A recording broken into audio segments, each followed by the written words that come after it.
Very good afternoon, ma. Good afternoon, sir.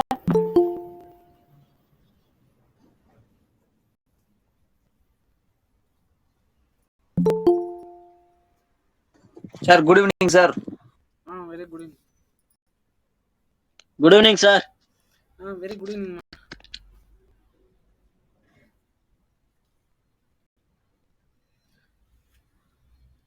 So ఇంకా మనం start చేస్తాం.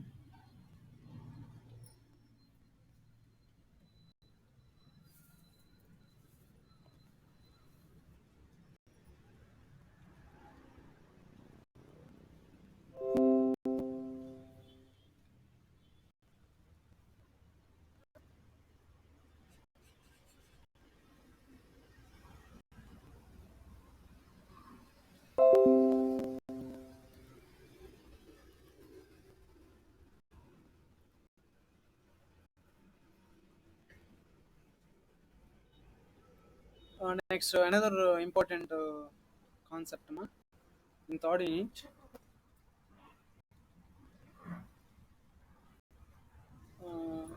elements to build customer loyalty. ఓకేనా? So customer loyalty అంటే ఏంటమ్మా? లాయల్టీ అంటే ఏంటి? What is meant by meaning of loyalty?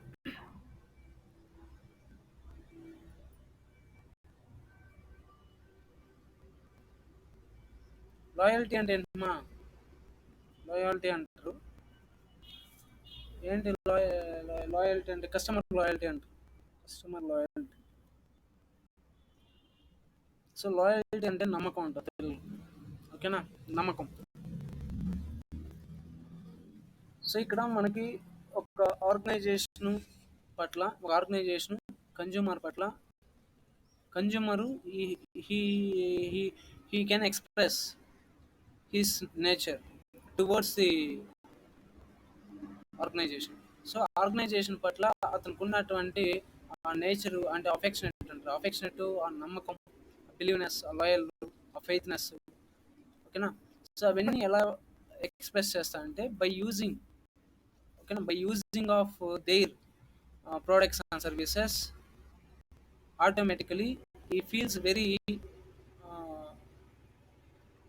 satisfied.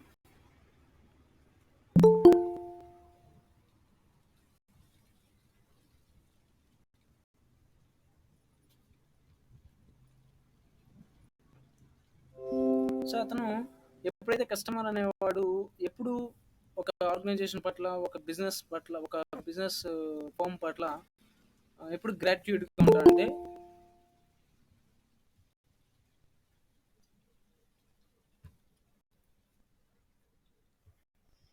ఎప్పుడు గ్రాటిట్యూడ్గా ఉంటాడంటే మనం ఒక వ్యాపారం అయినా కూడా ఖచ్చితంగా మనం ఎప్పుడైతే మన క్వాలిటీ ఆఫ్ గూడ్స్ అండ్ సర్వీసెస్ని, ఓకేనా, quality of products, quality of services మనం ఎప్పుడైతే రీజనబుల్ ప్రైసెస్కి కన్జ్యూమర్కి సప్లై చేసినప్పుడు, కన్జ్యూమర్కి ప్రొవైడ్ చేసినప్పుడు ఆటోమేటిక్గా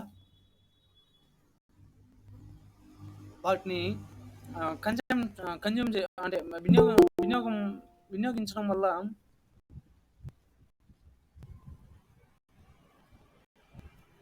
సో వాటిని వినియోగించడం వల్ల అల్టిమేట్గా అతను ఏమవుతాడు? To enhance the satisfaction of consumer. ఓకేనా?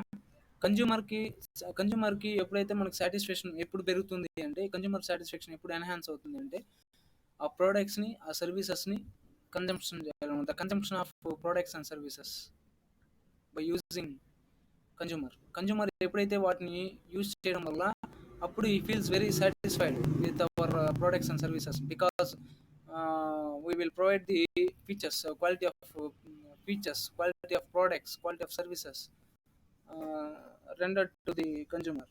సో ఎప్పుడైతే వినియోగదారుడికి అందించినప్పుడే అతను ఆ, చాలా సాటిస్ఫై అవుతాడు. అదేవిధంగా ఆ సంస్థ పట్ల ఒక మంచి గ్రాటిట్యూడ్ అని ఉంటుంది. ఆ గ్రాటిట్యూడ్తో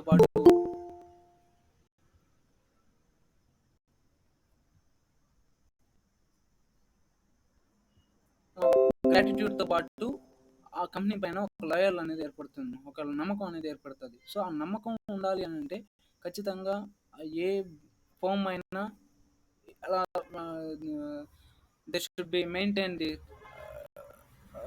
అట్లీస్ట్ మెజర్స్. సో ఆ మెజర్స్ అనేది వాళ్ళు మెయింటైన్ చేయాలి, మేనేజ్ చేయాలి. సో మేనేజ్ చేస్తేనే ఆ స్థాయి వస్తుంది. ఏ ఫోమ్ అయినా చాలా ప్రాఫిటబుల్గా ఉంటుంది, ఓకేనా, డెవలప్ అవుతుంది. సో అది లేదనుకోండి వేస్ట్. సో కాబట్టి చూద్దాం. Every supplier wants to create return loyal customer.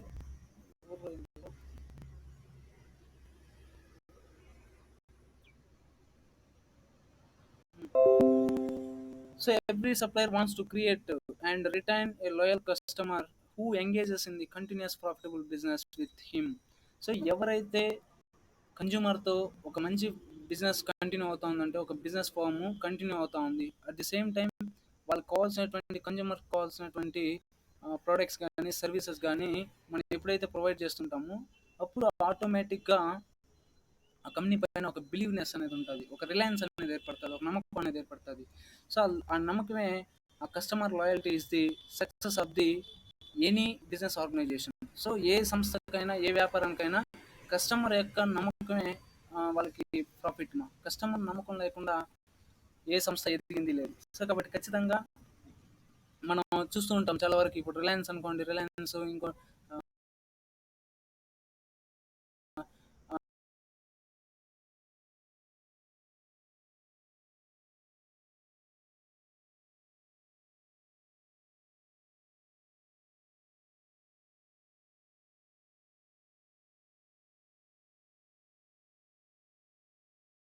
నమ్మకం అనేది ఏదైనా తీసుకోండి, విచ్ ఎవర్ ఆర్గనైజేషన్, క్వాలిటీ విషయంలో కానీ, ఫీచర్స్ విషయంలో కానీ, ప్రోడక్ట్స్ విషయంలో కానీ, సర్వీసెస్ విషయంలో కానీ, అదేవిధంగా మెయింటెనెన్స్ విషయంలో కానీ, ఓకేనా, responsive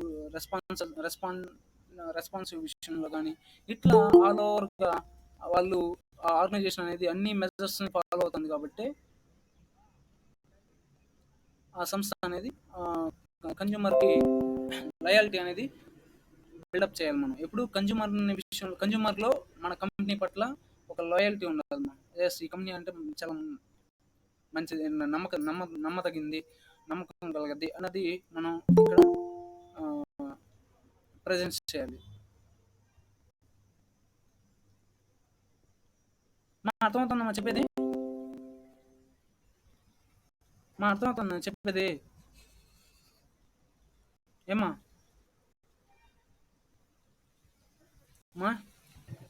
Yes, sir. Okay, Yes, sir. చూద్దాం. నెక్స్ట్ ఈ కస్టమర్ లాయల్టీకి సంబంధించి కన్జ్యూమర్ యొక్క నమ్మకం మనం కలిగించాలి అని అంటే, దాన్ని ఒక కాన్ఫిడెన్స్, ఒక ఇది మనం బిల్డప్ చేయాలి అని అంటే ఖచ్చితంగా these factors very influencing in the building of customer loyalty. So కస్టమర్లో అంటే వినియోగదారుల్లో ఒక నమ్మకం కలిగించడానికి, నమ్మకాన్ని పెంపొందించడానికి ఈ యొక్క కారకాలు అనేవి చాలా హెల్ప్ఫుల్గా ఉంటాయమ్మా. చాలా ఎందుకంటే these factors are place vital role in the building of customer loyalty. ఓకేనా? కస్టమర్ లాయల్టీ పెంపొందించడంలో, నమ్మకం పెంపొందించడంలో ఈ యొక్క ఫ్యాక్టర్స్ చాలా ఇంపార్టెంట్. ఏంటి అంటే first be reliable. So reliable అంటే ఏంటి, ఎవరైనా చెప్పగలరా?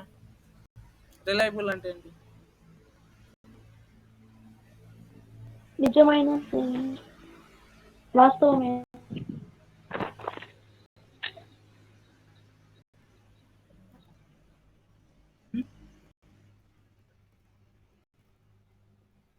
ఏంటి మా రిలయబుల్ అంటే? పేర్లోనే ఉంది మీనింగ్. నిజమైన సార్.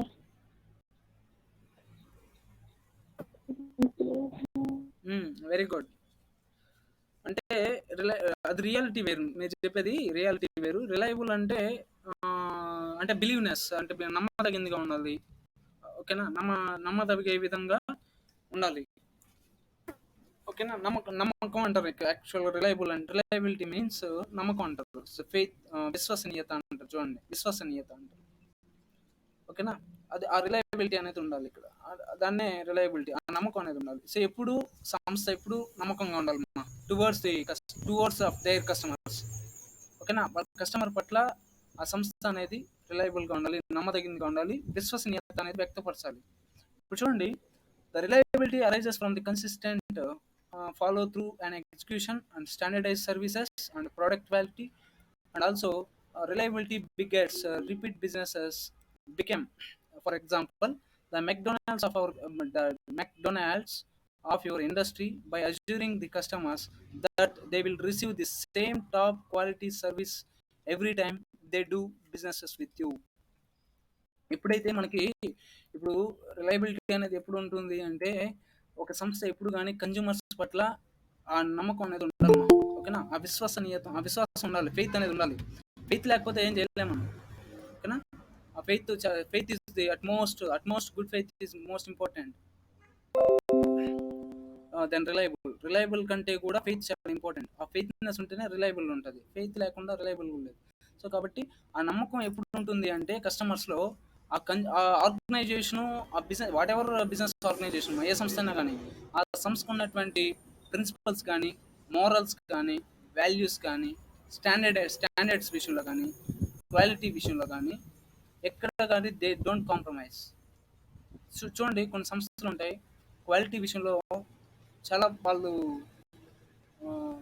చాలా వెల్ అండ్ గుడ్గా ఉంటారు క్వాలిటీ విషయంలో, మెయింటెనెన్స్ విషయంలో కానీ. అదేవిధంగా స్టాండర్డ్స్ విషయంలో కొన్ని ప్రమాణాలు ఉంటాయి. సో ఎందుకంటే each and every organizations has some standards. ప్రతి సంస్థకి కొన్ని ప్రమాణాలు ఉంటాయి, కొన్ని ప్రిన్సిపల్స్ ఉంటాయి, కొన్ని సూత్రాలు ఉంటాయి, అంటే పాలసీస్ ఉంటాయి, కొన్ని విధి విధానాలు అంటారు యాక్చువల్గా, ప్రిన్సిపల్స్ అండ్ పాలసీస్. సో కొన్ని విధి విధానాలు ఖచ్చితంగా ఉంటాయి, కొన్ని మోరల్స్ ఉంటాయి. ఓకేనా, కొన్ని ఎథిక్స్ ఉంటాయి, వాల్యూస్ ఉంటాయి. సో కొన్ని నియమాలు, కొన్ని నిబంధనలు, నిబంధనలు, ఓకేనా, విధి విధానాలు, అదేవిధంగా కొన్ని ప్రమాణాలు. సో ఇవన్నీ ఆ సంస్థకి అన్నీ ఉంటేనే ఖచ్చితంగా క్వాలిటీ విషయం కానీ, నాణ్యతలో కానీ, ఏదైనా కానీ కన్జ్యూమర్కి ఆ సంస్థ పైన ఒక బిలీవ్నెస్ ఉంటుంది. ఇప్పుడు ఇండియాలో చూడండి, ఒక ఎగ్జాంపుల్ ఏంటంటే, మీకు జియో అనుకున్నాం. ఇప్పుడు ఫర్ ఎగ్జాంపుల్ కమ్యూనికేషన్ విషయంలో జియో తీసుకున్నాం. జియో అనేది యాక్చువల్గా రిలయన్స్ సర్వీసెస్. సో ఎందుకు మనకి జియో దానిపైన ఎందుకు అంత రిలయబిలిటీ ఎక్కువ ఉంది, కస్టమర్లు ఎందుకు అంత రిలయబుల్ పెరిగింది అంటే కారణం ఆ కంపెనీ ప్రొవైడ్ చేస్తున్నటువంటి సర్వీసెస్. సో సర్వీసెస్ కానీ, అదేవిధంగా క్వాలిటీ విషయంలో కానీ, వాళ్ళకు ఉన్నటువంటి ప్రిన్సిపల్స్ కానీ, మోరల్స్ కానీ, ఎథిక్స్ కానీ. సో బికాస్ వీటి వల్లనే సో ఈరోజు జియో అంత పాపులర్ అయింది. ఓకేనా, నెట్వర్క్ విషయంలో అంత స్థాయి అయింది అంటే కారణం కస్టమర్లో ఆ సంస్థ పట్ల రిలయబుల్ పెరిగింది అంటే, నమ్మకం పెరిగింది అంటే ఖచ్చితంగా వాళ్ళు అందిస్తున్నటువంటి quality of services, quality of products, అదేవిధంగా quality of at reasonable prices, అది కూడా చాలా రీజనబుల్గానే ఉంటుంది. సో కాబట్టి ఆ సంస్థ పట్ల అంతా రిలయబుల్గా ఉన్నారు. అర్థమవుతుందమ్మా నేను చెప్పేది? ఏమ్మా అర్థమవుతుందా? సో కాబట్టి ఎప్పుడు కానీ టాప్ క్వాలిటీ అంటే మినిమం గ్యారంటీ, మినిమం క్వాలిటీ ఇవి మెయింటైన్ చేస్తుంది. Minimum standards, minimum policies and principles, minimum values and ethics, ఇవి ఫాలో అవుతాయి. They should be follow. Each and every organization has should be follow the minimum principles, policies, and minimum morals and ethics, minimum standards, minimum quality of standards. వీటిని నాణ్యత ప్రమాణాలని వీటినన్నింటినీ పాటిస్తే ఖచ్చితంగా ఆ సంస్థ మంచి reliable అవుతుంది. అంటే ఎప్పుడైతే కస్టమర్లో ఆ సంస్థకి మంచి ఒక నమ్మకం ఏర్పడింది అనుకో, అల్టిమేట్గా అది మనకి ప్రాఫిటబుల్గా మారుతుంది. ఓకేనా, అంత లాభదాయకంగా వస్తుంది అంటే ఇప్పుడు కారణం ఈ ఈ యొక్క ప్రిన్సిపల్స్ విషయంలోనే. ఓకేనా, సో కాబట్టి అది రిలయబుల్గా ఉండాలి ఏ సంస్థ అయినా. అంటే ఈవెన్ ఆల్సో అది ఫర్మ్ కావచ్చు, లేకపోతే ఇండివిజువల్ కూడా కావచ్చు, పర్సన్ కూడా కావచ్చు, రిలయబుల్గా ఉండాలి. ఇప్పుడు ఒక వ్యక్తి తీసుకున్న ఒక వ్యక్తి బాగా నమ్మకూరా అని అసలు అంటాం. నమ్మకం ఎందుకంటే కారణం అతనికి ఉన్నటువంటి based on his principles, policies, standards and etcetera, attitude, behaviour, nature, etcetera etcetera. So అవి ఉంటాయి కాబట్టి ఖచ్చితంగా అతను మనం నమ్ముతాం. ఎక్కడ కూడా అంత సంస్థను మనం ఎందుకు నమ్ముతాం అంటే వాళ్ళు కొన్ని సర్టన్ థింగ్స్ ఫాలో అవుతారు కాబట్టి మనం దాని పట్ల నమ్మకం అనేది వ్యక్తపరుస్తాం, ఆ విశ్వసనీయత అనేది ఉంటుంది. Next, be credible. క్రెడిబిలిటీ అంటే ఏంటి? క్రెడిబిలిటీ అంటే ఏంటి?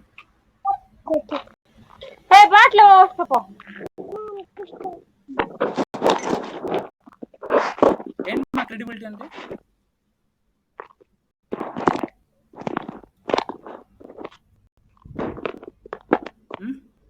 ఎవరికైనా తెలుసా?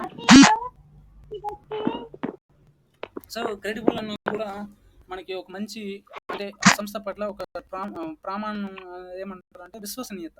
Very good. ఒక విశ్వాసం అనేది వ్యక్తపరచడం, ఫెయిత్నెస్. ఓకేనమ్మా, ఆ ఫెయిత్నెస్ అనేది మనం వ్యక్తపరచాలి. చూడండి, credibility is an enhanced when you do exactly when you say will do every time, avoiding holding and any hidden agenda. Your customers understand the need to make a profit, so don't try to imply that you are in the business just for fun. Provide a clear value, remind your customers of this value. So చూడండి, మనం ఏం చేస్తామంటే credibility అంటే జనరల్గా ఏం లేదు, మనం ఏదైతే చేస్తామో, మనం ఏదైతే చెప్తామో అదే ఇవ్వాలి. ఇప్పుడు కస్టమర్స్ చెప్తాం, మీకు ఈ క్వాలిటీ ఆఫ్ సర్వీసెస్ మీకు ఇలా ప్రొవైడ్ చేస్తామని మనం చెప్తూ ఉంటాం. ఏ వ్యాపార సంస్థ అని చెప్తూ ఉంటుంది. సో అలాగనే మనం కూడా ఏవైతే what we say, so then at the same time we will do the same at every time. So ఏదైతే మనం చెప్తామో ఎగ్జాక్ట్గా కరెక్ట్గా అదే మనం చేయాలి, చేసిన దాన్ని వాళ్ళకి ఇవ్వాలి. సో మనం మనం ఏం చెప్తామంటే అన్ని క్వాలిటీగా ఉంటే మనం జస్ట్ నమ్మిస్తాం అంతే. కానీ అది కూడా, ఆ నమ్మకం కూడా ఏ రూపంలో ఉండాలంటే మనం చేసేటువంటి యాక్షన్స్ రూపంలో కూడా ఉండాలి. సో ఇప్పుడు ప్రోడక్ట్స్ గురించి చెప్తాము, ప్రోడక్ట్ గురించి చెప్తాము, చెప్పిన దానికి ఆ ప్రోడక్ట్ ఉన్న దానికి జస్ట్ వేరియేషన్స్ ఉంటాయి.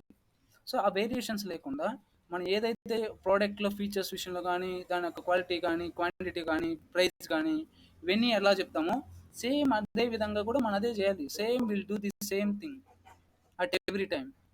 ఏ సమయంలో అయినా మనం ఏదైతే చెప్తామో అదే చేయాలి, అదే వాళ్ళకి కూడా అది ఇవ్వాలి.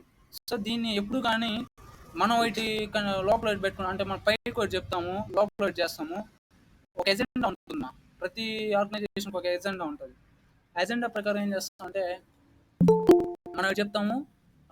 ఇప్పుడు కొన్ని సంస్థలు మనం అనుకుంటాం జనరల్గా, అంతెందుకు మనం ఎక్కడ పోవాల్సిన అవసరం లేదు. ఇప్పుడు కొన్ని సంస్థలు ఉంటాయి, ఈ ప్రోడక్ట్స్ మేము చాలా క్వాలిటీగా ఉంటాయి, చాలా క్వాలిటీగా, చాలా చీపర్ ప్రైసెస్, ఫీచర్స్ బాగుంటుంది అని చెప్పి అంటారు. వాళ్ళు చెప్పే దాంట్లో ఆ ప్రోడక్ట్ మనం కొంటే పర్చేజ్ చేస్తాం, ఎందుకంటే వాళ్ళు చెప్పారు కాబట్టి మనం పర్చేజ్ చేస్తాం. అది కొంటే కానీ, అది కొని దాన్ని యూజ్ చేస్తే కానీ మనకు తెలియదు దానిలో ఉన్నటువంటి ఫీచర్స్, దాంట్లో ఉన్నటువంటి క్వాలిటీ ఆఫ్ సర్వీసెస్ ఇవన్నీ కూడా. సో అప్పుడు మనం ఏం చేస్తామంటే రియలైజ్ అవుతాం, ఒరే వాడు చెప్పిన దానికి మన ఈ ప్రోడక్ట్ యూజ్ చేసిన దానికి ఏం అసలు డిఫరెన్సే లేదు, ఏం కంపారిజన్సే లేదు, చాలా ఊరికే వేస్ట్ అని చెప్పి అనుకుంటాం, అంటే ప్రైస్ వేస్ట్ అయిపోతుంది. సో మనం ఏం చేస్తాం, అక్కడ మన ఫెయిత్ అనేది పోతుంది, మనకు గుడ్ నేమ్ అనేది పోతుంది, ఒక రిప్యుటేషన్ పోతుంది, గౌరవం అనేది పోతుంది. సో కాబట్టి కస్టమర్స్ని ఎప్పుడు మనం అండర్స్టాండ్ చేసుకోవాలి. కస్టమర్కి ఏం అవసరం, what they need, that requirements you will be provide to them. So వాళ్ళకి ఏది అవసరాలు ఉంటాయో ఆ అవసరాలని నువ్వు వాళ్ళకి ఫుల్ఫిల్ చేయాలి. సో ఫుల్ఫిల్ చేయాలి అంటే క్వాలిటీ ఆఫ్ సర్వీసెస్ కానీ, క్వాలిటీ ఆఫ్ ప్రోడక్ట్స్ కానీ నువ్వు అందివ్వాలి. సో మెయిన్లీ మనం ఏం చేస్తాం అంటే main agenda is to earning profits more and more profits అంతే. That is the kind nature of every business organization. So ఏ సంస్థకైనా ఒక నేచర్ ఉంటుంది. నేచర్ ఏంటంటే లాభాలు ఎక్కువ సంపాదించాలి. అదే వాళ్ళకి మెయిన్ ఇంటెన్షన్, అదే మెయిన్ ఆబ్జెక్టివ్ కూడా.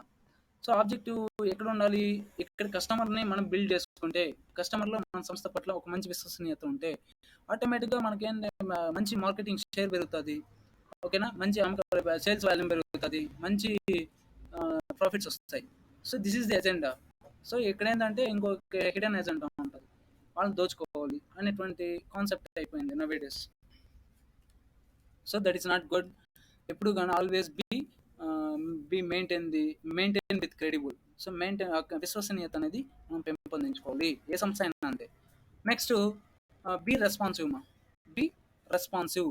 Share your customers sense of your urgency. Provide customers with easy access to information they may need, such as delivery schedules, tracking of shipments, etc. So చూడండి, ఇప్పుడు జనరల్గా మనం ఏం చేస్తాం, ప్లీజ్ ఎవరైనా ఒక స్క్రీన్ షాట్ తీసి పెట్టుకొని నాకు షేర్ చేయండి మమ్మల్ని. ఇప్పుడు చూడండి, మనం ఎప్పుడు రెస్పాన్సివ్గా ఉండాలి. రెస్పాన్సివ్ అంటే ఒకళ్ళు రియాక్ట్ అయ్యారు, ఒకళ్ళు క్వశ్చన్ అడిగారంటే డెఫినెట్లీ మనం at the same time we will respond for the question. ఆ క్వశ్చన్కి మనం రెస్పాండ్ అవ్వాలి. సో ఇప్పుడు సమ్ టైమ్స్ మనం ఇప్పుడు బిజినెస్ ఆర్గనైజేషన్ అనుకున్నాం, ఇప్పుడు కస్టమర్స్ వస్తూ ఉంటారు. ఎందుకంటే the customers want to need some information about our products and services. So మనకు ప్రోడక్ట్స్ పట్ల కొన్ని వస్తువులు అంటే గూడ్స్ పట్ల లేకపోతే సర్వీసెస్ పట్ల వాళ్ళకు కొన్ని డౌట్స్ ఉంటాయి.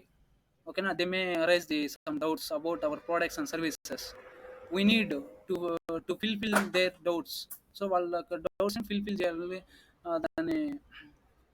ఆ డౌట్స్ని క్లియర్ చేయాలనేది మన ఇంటెన్షన్. సో అలా మనం వాడు ఏదైతే క్వశ్చన్, ఏ ఇన్ఫర్మేషన్ అయితే అవసరం అవుతుందో ఆ ఇన్ఫర్మేషన్ని మనం ఇవ్వాల్సినటువంటి బాధ్యత మనకు ఉంటుంది. సో ఆ రెస్పాన్సివ్నెస్ అనేది మనలో ఉండాలి, సంస్థలో ఉండాలి.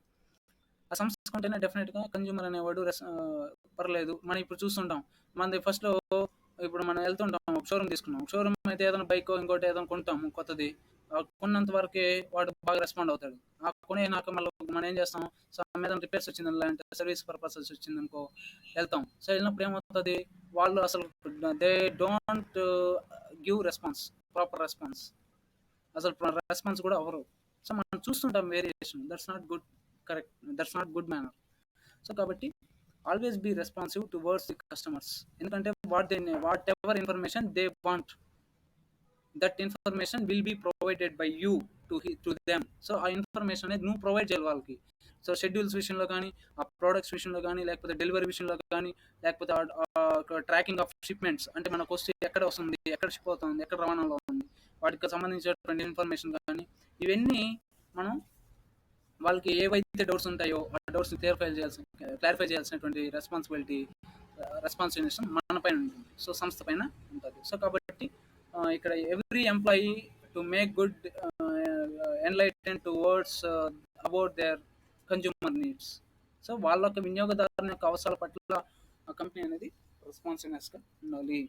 Next show empathy. ఎంపతి అంటే ఏంటి? ఎంపతి అంటే ఏంటి, ఎవరికైనా ఐడియా ఉందా? ఎంపతి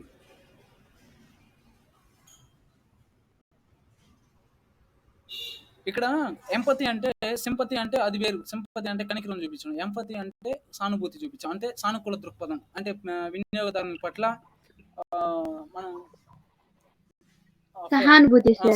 సానుభూతి అంటారు. సానుభూతి అంటే వాళ్ళు పర్లేదు, కన్జ్యూమర్ ఒక మంచి అనేది మనం ఒక అంటే ఫేవరబుల్ ఒపీనియన్ అనేది ఉంటుంది, ఒక మంచి అనుకూలమైనటువంటి భావన, దాన్ని సానుకూల దృక్పథం అంటారు.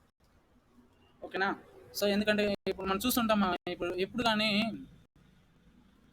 ఆర్గనైజేషన్ కూడా ఆ సంస్థ పట్ల కన్జ్యూమర్స్కి ఒక మంచి గుడ్ ఫెయిత్, ఒక విశ్వసనీయత, ఒక నమ్మకం, ఒక గుడ్ విల్, ఒక మంచి రిప్యుటేషన్, గౌరవం పెరగాలి అని అంటే ఎంపతి ఈజ్ మోస్ట్ ఇంపార్టెంట్. ఎందుకంటే any organization should be assess the customer emotions and mirror them.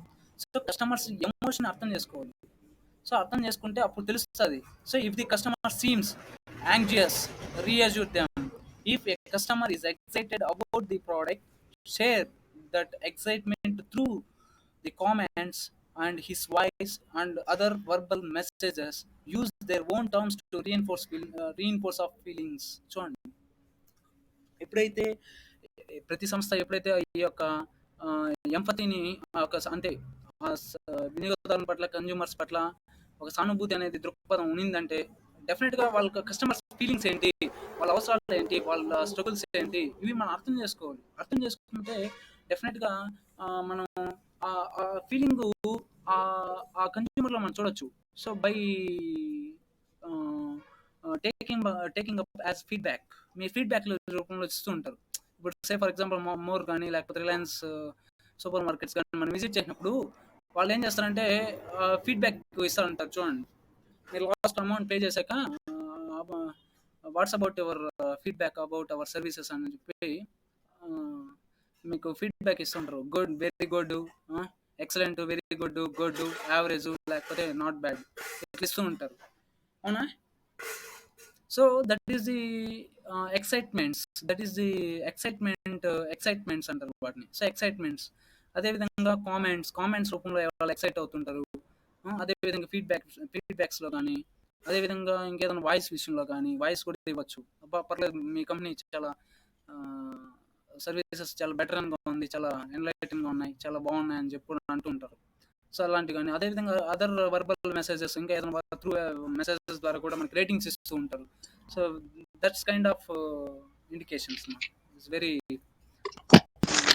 చాలా బాగుంటుంది అది.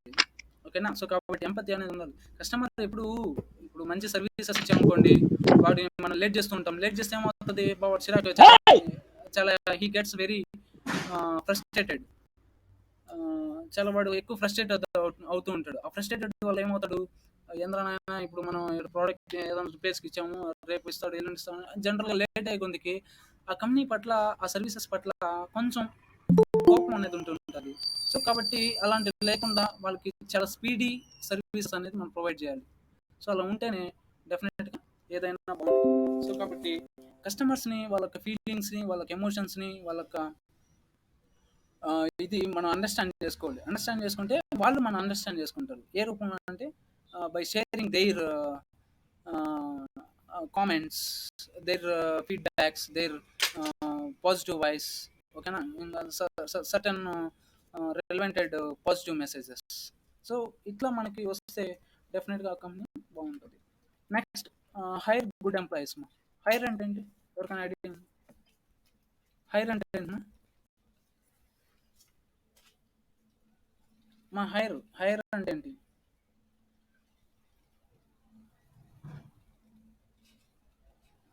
Hire is nothing but to acquired the employees, to recruit the employees. అంటే మన ఎంప్లాయీస్ని, ఒక మంచి గుడ్ ఎంప్లాయీస్ని, ఒక బెస్ట్ ఎంప్లాయీస్ని మనం రిక్రూట్ తీసుకోవాలి. అంటే నియమించుకుంటాం, అపాయింట్ చేసుకుంటాం. సో కాబట్టి చూడండి, select front line employees based on emotional intelligence, not just like skills. Hire upbeat personalities and good attitudes, then teach them the skills needed. Steal good employees from other companies. If you receive exceptional services from someone, so consider them for a position in your company. Build a file of such candidates. Reach out to potential employees. uh, don't just wait for them to apply. So చూడండి, ఎప్పుడు good ఎంప్లాయీస్ని మనం recruit చేసుకోవాలన్నమాట, not bad employees.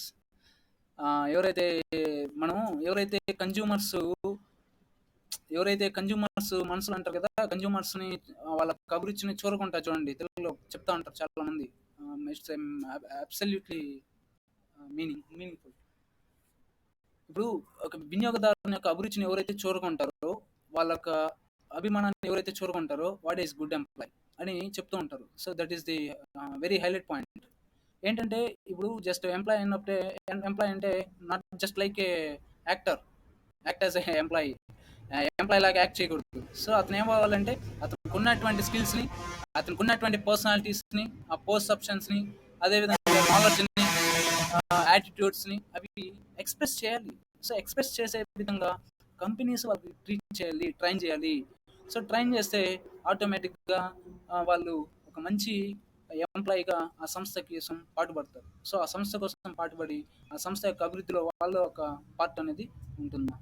ఓకేనా? So కాబట్టి ఎప్పుడు ఇలాంటి good ఎంప్లాయీస్ని ఎప్పుడు ఎవరు ఏ కంపెనీ కూడా మిస్ చేసుకోదు. ఇప్పుడు నవే డేస్ చూడండి, ఒక మంచి క్వాలిటీ ఆఫ్ ఎంప్లాయీస్ ఎలా ఉంటారంటే మంచి నాలెడ్జ్ ఉంటుంది, మంచి పర్సనాలిటీ అంటే ఊరికే ఫిజికల్ అపియరెన్స్ కాదు.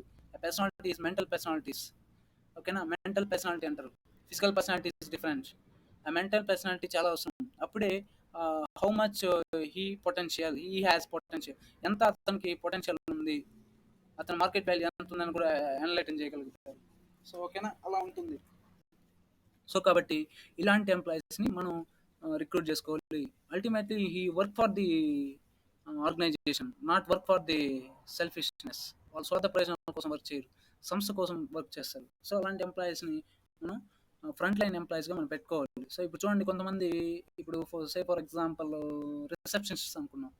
రిసెప్షనిస్ట్కి వెళ్తే జనరల్గా మనం ఏం చేస్తామంటే వాళ్ళ వే ఆఫ్ డీలింగే వేరుగా ఉంటుంది.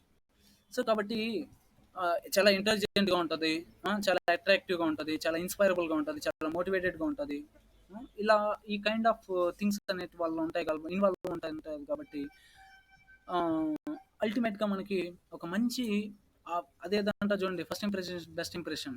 సో అట్లా మనం ఫస్ట్ అక్కడికి వెళ్తేనే తెలుస్తుంది ఏంటి మనం ఎట్లా. ఇప్పుడు మనం అన్నం ఉడికిందా లేదా ఒక మెతికి పట్టుకున్నట్టే, జస్ట్ అక్కడికి వెళ్తేనే ఒకరితో మాట్లాడితే తెలిసిపోతుంది ఒక ఎంప్లాయీతో. ఈ ఫామ్ ఇంత ఉందా అంటే ఖచ్చితంగా ఈ ఎంప్లాయీ ఇంకెంతో ఉంటారు అని అనుకుంటాం. So that is the main thing. అలా ఉండాలి. సో మంచి ఎంప్లాయీస్ని మనం రిక్రూట్ చేసుకోవాలి.